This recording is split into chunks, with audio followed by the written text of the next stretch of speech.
बहुत ज्यादा पानी और बहुत कम पानी सुनने में थोड़ा अजीब लगता है ना? पर यह सिर्फ एक टाइटल नहीं है, ये एक सच्चाई है।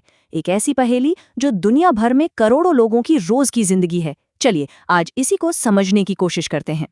तो शुरुआत एक बहुत ही सीधे से सवाल से करते हैं। एक गिलास पानी, इसका असल में मतलब क्या होता है? क्या सिर्फ प्यास बुझाना? नहीं, ये उससे कहीं ज्यादा है। और जैसा कि हम आगे देखेंगे, यही एक गिलास कभी सेहत, कभी मौका और कभी-कभी तो इंसाफ का प्रतीक भी बन जाता है। हम में से ज्यादातर लोगों के लिए एक गिलास पानी मतलब एक बहुत ही आम सी बात है। लेकिन सोचिए, कई लोगों के लिए यही मामूली सा गिलास एक बहुत बड़ी परेशानी का चेहरा है। परेशानी साफ पानी की और पानी मिलने की। ये एक ऐसा विरोधाभास है जो एक छोटे से गिलास में समाया हुआ है। दुनिया भर में पानी की कहानी ना अक्सर दो सिरों की कहानी होती है। कहीं पर बेहिसाब पानी तो कहीं एक एक बूंद के लिए तरसते लोग। चलिए इसी कड़वी सच्चाई को दिखाने वाली भारत के अलग अलग कोनों से 3 कहानियां देखते हैं। हमारी पहली कहानी हमें ले चलती है आंध्र प्रदेश के नल्लमाड़ा गांव में। यहाँ मसला पानी की कमी का उतना नहीं है जितना पानी की क्वालिटी का है। मतलब पानी तो है, पर सवाल ये है कि क्या वो पीने लायक है? तो कहानी शुरू होती है एक बिल्कुल आम से सीन से। सुबना के घर शहर से एक मेहमान आए हैं और उनके पिता अप्पा उनका स्वागत कर रहे हैं। पहली नज़र में सब कुछ नॉर्मल लगता है, पर यहीं एक ऐसी सच्चाई सामने आने वाली है जो थोड़ी बेचैन करने वाली है। अप्पा अपने बेटे सेल्वा से कहते हैं कि मेहमान के लिए बाजार से कोई ठंडा ड्रिंक ले आए, पर मेहमान कहते हैं कि नहीं, बस एक गिलास पानी दे दीजिए। और बस इसी एक छोटी सी मांग पर मेहमान नवाजी की चाहत और उस जगह की खतरनाक हकीकत दोनों आमने सामने आ जाती हैं। अप्पा की बेबसी ना उनके इन शब्दों में साफ छलकती है। वो कहते हैं, इन दिनों हमें पीने लायक पानी नहीं मिल रहा है, ये तो साफ भी नहीं दिखता। हमारे पास कोई चारा नहीं है, इसलिए हम इसे पीते हैं। जरा सोचिए, ये जानते हुए कि पानी गंदा है, उसे पीने के अलावा कोई और रास्ता ही ना हो। चलिए अब आंध्र प्रदेश से चलते हैं महाराष्ट्र के बाजार गांव।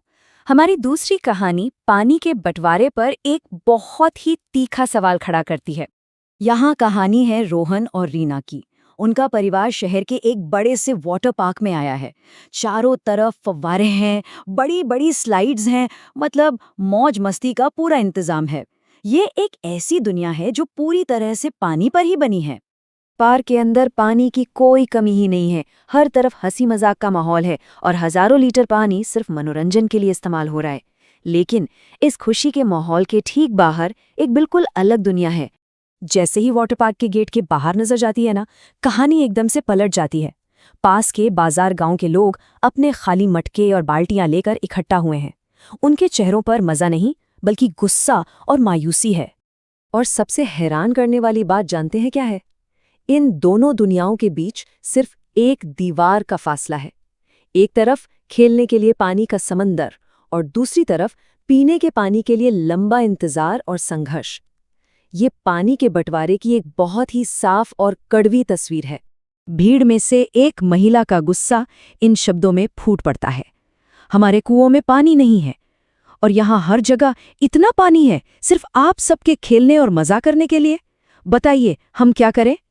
ये सवाल सिर्फ उस परिवार से नहीं है, ये हम सब से है, पूरे सिस्टम से है।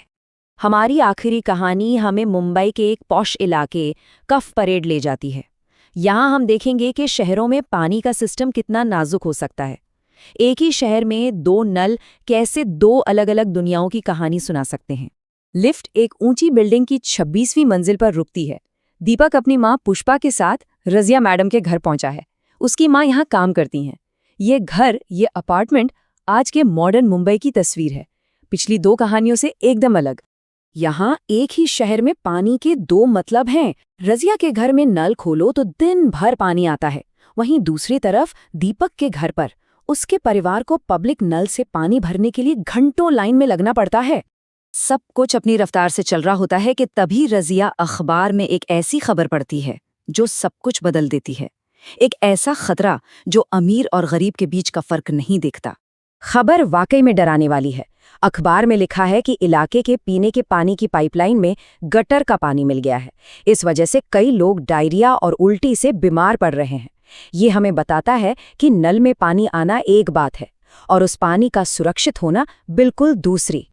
रज़िया ये खबर पढ़कर फौरन एक्शन लेती है।